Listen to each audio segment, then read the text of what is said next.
공감이란 타인의 감정을 공유하고 이해하는 능력이다.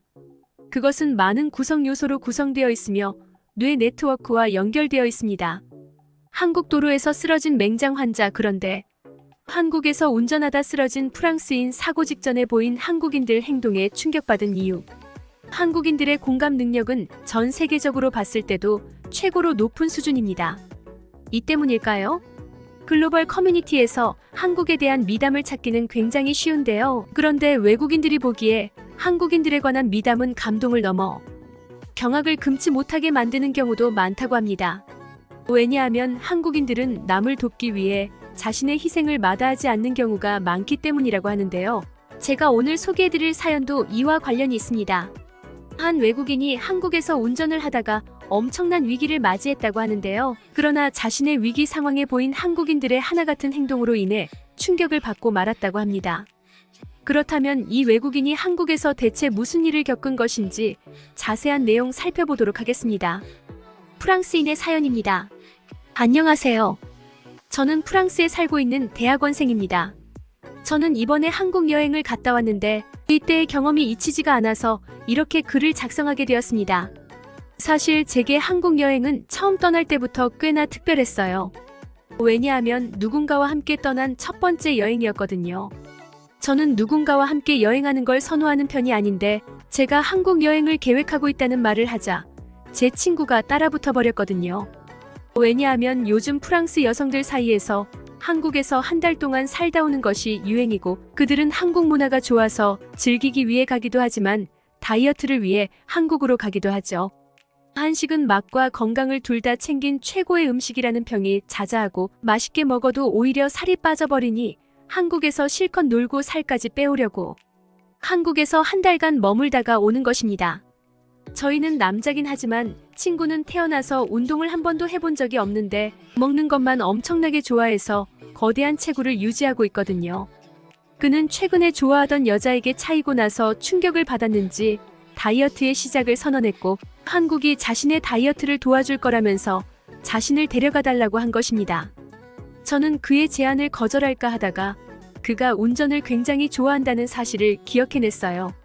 한국과 프랑스는 국제 운전 면허증을 통해 별다른 시험 없이도 바로 운전을 할 수 있고 이 점은 이번 여행의 질을 높여줄 아주 좋은 기회라고 생각했죠. 물론 한국의 대중교통은 전 세계 최고 수준이라고 듣긴 했지만 그래도 외국을 자가용을 이용해 여행하는 것은 엄청난 낭만과 재미를 느낄 수 있기에 저는 그와 동행하게 되었어요. 그리고 한국에 오자마자 그와 동행한 제 선택이 옳았다고 확신했습니다. 제가 굳이 말하지 않아도 그는 평소에도 한국의 제네시스라는 차를 한번 타보고 싶었다며 알아서 차를 렌트했거든요. 고맙게도 이건 자신의 돈으로 렌트한 차니 운전대를 넘봤다간 가만두지 않겠다는 말까지 해주었습니다. 저는 그야말로 공짜 기사를 얻은 셈이었죠. 일단 저희는 식수를 구매하기 위해 가장 가까운 마트에 들어갔습니다. 그리고 이 선택은 한국 여행에서 최악의 악수가 되어버렸죠. 저희는 물만 사러 갔지만 역시나 먹을 것을 좋아하는 친구는 식품 코너로 발걸음을 옮기기 시작하더군요. 재밌게도 한국의 마트는 식품을 시식해보고 구매할 수 있게 되어 있었는데 식품 코너의 아주머니들은 제 친구의 풍채를 보시더니 연신선을 외치며 음식을 권했습니다. 저는 처음에 아주머니들이 난데없이 한국인 축구선수 손흥민을 외쳐서 당황했으나 지금 와서 생각해보면 그들은 손흥민을 외친 것이 아닌 제 친구가 아들 같다며 챙겨줬던 것 같네요. 어쨌든 저는 그때 한국인들이 참 정이 많은 사람들이구나 싶었어요. 시식 코너라는 음식을 무료로 공유하는 시스템 자체도 굉장히 정감이 갔는데 처음 보는 아주머니가 아들 같다며 음식을 챙겨주다니 낯선 타지에서 이런 경험은 정말 특별하게 다가왔거든요. 그렇게 시식 코너 한 바퀴를 돈 그는 점점 이성을 잃어가기 시작했어요. 평소에 프랑스 음식에 대한 자부심이 하늘을 찌르던 그였지만 이제는 한식이야말로 자기가 찾던 최고의 음식이라며 정신없이 한국 음식을 찾아다니기 시작했거든요. 친구는 시식 코너에서 먹었던 떡볶이부터 시작해서 빨간 양념이 된 불고기, 닭볶음탕 등 매운 음식을 엄청나게 먹어대기 시작했습니다. 저는 그를 말리며 지금 다이어트를 하기 위해서 한국에 온 것이 아니냐고 물으면서 한국에서 살을 빼서 오는 프랑스 여자들은 이런 자극적인 음식들을 먹는 게 아니라 일반적인 한식을 먹는다고 말해줬습니다. 하지만 그는 제 말을 듣는 신용조차 안 하더니 한국 음식이 최고라며 다음 날도 닭발이나 곱창 같은 매운 음식들을 먹으러 다니기 시작했어요. 사실 저도 한국 음식이 마음에 들긴 했지만 프랑스에서 매운 음식은 일반적이지 않았기 때문에 이렇게 매번 매운 음식만 먹었다간 뭔가 큰일이 벌어질 것 같은 느낌이 들었습니다. 따라서 이제 자제하자고 말했죠. 그리고 살을 빼러 한국에 온 것임을 잊지 말라고 신신당부했죠. 친구는 그제야 조금 진정하는 듯 싶더군요. 그러나 셋째 날 친구는 어김없이 양념치킨과 불닭볶음면 등을 먹으며 연신 한국을 외쳤고 결국 편의점에서 나와 제가 정말로 가고 싶었던 한강으로 향할 때 문제가 터지고야 말았습니다. 바로 한강으로 향하는 차 안에서 친구가 복통을 호소했기 때문이에요. 5160전은 그저 친구가 화장실에 갔다 오면 나아지겠거니 했지만 친구는 식은땀까지 흘리며 고통스러워 하더라고요. 이렇게 불안한 모습을 보이던 친구는 운전을 하다가 갑자기 도로 갓길에서 운전대를 놔버렸습니다. 그리고 배가 아프다며 대굴대굴 구르더군요. 저는 정말 깜짝 놀랐습니다. 친구의 행동을 보니 이건 화장실을 간다고 해서 해결되는 문제가 아닌 것처럼 보였기 때문이에요. 더군다나 친구는 맹장 수술까지 받았던 이력이 있기 때문에 얼핏 봤을 때 친구는 생명까지 위험한 것처럼 보이기도 했죠. 저는 너무 놀라서 제가 어떤 행동을 취해야 할지 갈피가 안 잡혔습니다.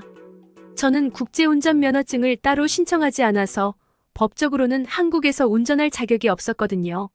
하지만 이내 친구의 목숨을 위해 위험을 감수하자고 결심했고 한국 감옥에 들어가는 한이 있더라도 제가 운전을 해서 친구를 병원에 데려다 주기로 했죠.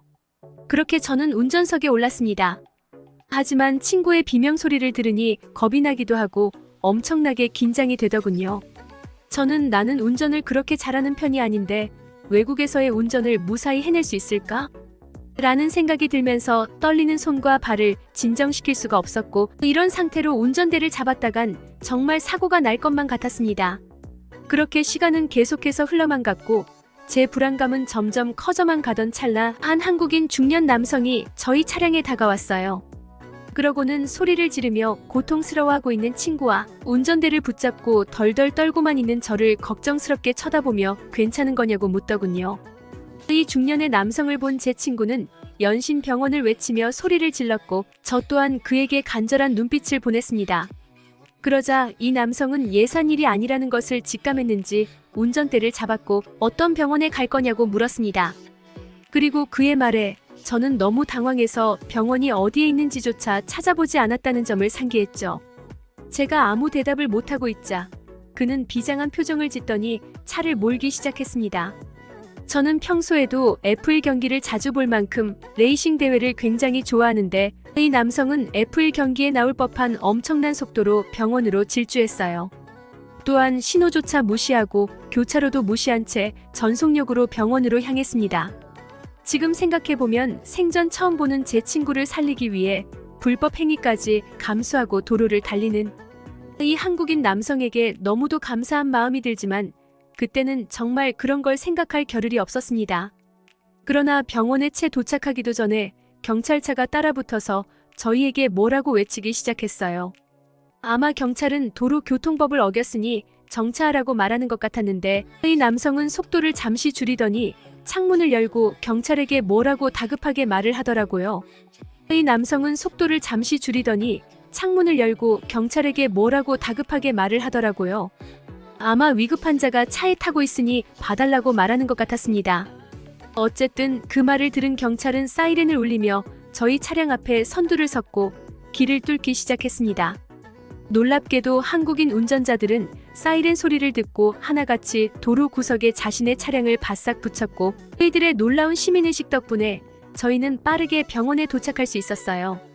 그렇게 어렵게 병원에 도착하자 제 친구는 저를 붙잡고 일단 화장실에 먼저 가봐야겠다고 말하더군요.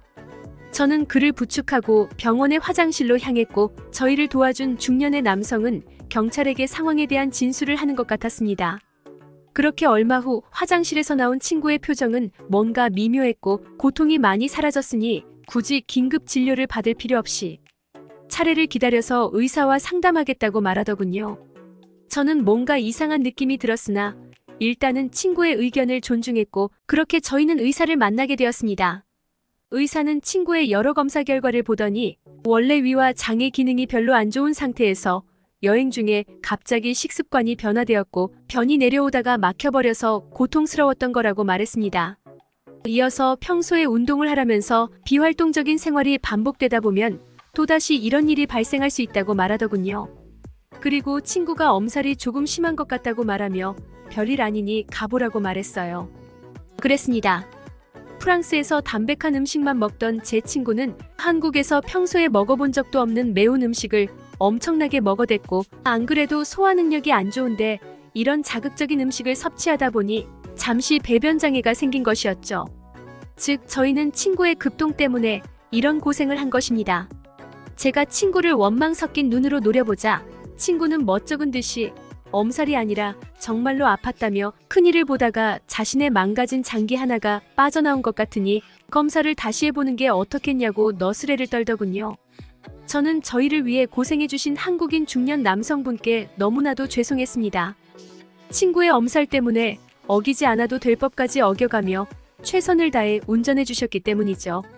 그리고 저희를 위해 길을 뚫어준 경찰과 이에 협조해준 한국인들 모두에게도 너무나도 죄송했어요. 그렇게 저희는 차 안에서 기다리고 계시는 한국인 남성에게 향했고 검사 결과를 말해주며 죄송하다고 사과했습니다. 그러자 화를 낼 거라 생각했던 이 남성은 껄껄 웃으며 다행히 경찰이 신호 위반에 대해 정상 참작해줘서 처벌 없이 넘어갈 수 있었다고 했어요. 그리고 마침 요즘 스트레스 받는 일들이 많아서 신호를 무시하고 전속력으로 달려보고 싶었는데 잘 되었다며 큰 부상이 아니라 다행이라며 저희를 위로해줬습니다. 눈치 없는 친구는 번역기에 적힌 이 남성의 말을 그대로 믿었지만 저는 이 남성이 난처했던 저희를 배려해준 것임을 알아챘습니다. 이 한국인도 무척이나 긴장했는지 옷은 땀으로 흠뻑 젖어 있었거든요. 그렇게 감사 인사를 마치고 다시 한강공원으로 향하는 차 안에서 저는 오늘의 일을 곰곰이 되짚어보기 시작했습니다. 만약 프랑스였다면 생명이 위독한 낯선 사람을 위해 신호까지 위반해가며 차를 몰고 병원에 데려다줄 사람이 있었을까요? 극단적인 개인주의가 팽배해진 전 세계 속에서 한국은 사람이라는 낭만이 남아있는 유일한 국가라는 생각이 듭니다. 과연 제가 살면서 이번 한국에서와 같은 경험을 2번 다시 겪을 수나 있을까요? 이 외국인의 글은 여기까지입니다. 한국인들 덕분에 위기를 극복할 수 있었던 외국인의 사연이었는데요. 이렇게 남을 위해 기꺼이 위험을 감수한다거나 융통성을 발휘하는 문화는 전 세계적으로도 몹시 드물기 때문에 이 외국인이 더욱 큰 감동을 받지 않았나 싶습니다. 삶에 왜 공감이 필요한가? 공감은 다른 사람의 감정을 이해하여 적절하게 반응하거나 상호작용할 수 있도록 도와주기 때문입니다. 여기에는 친사회적 행동이 포함되며 공감이 다른 사람을 향한 더 많은 돕는 행동으로 이어진다는 것을 보여주는 많은 연구가 있었습니다.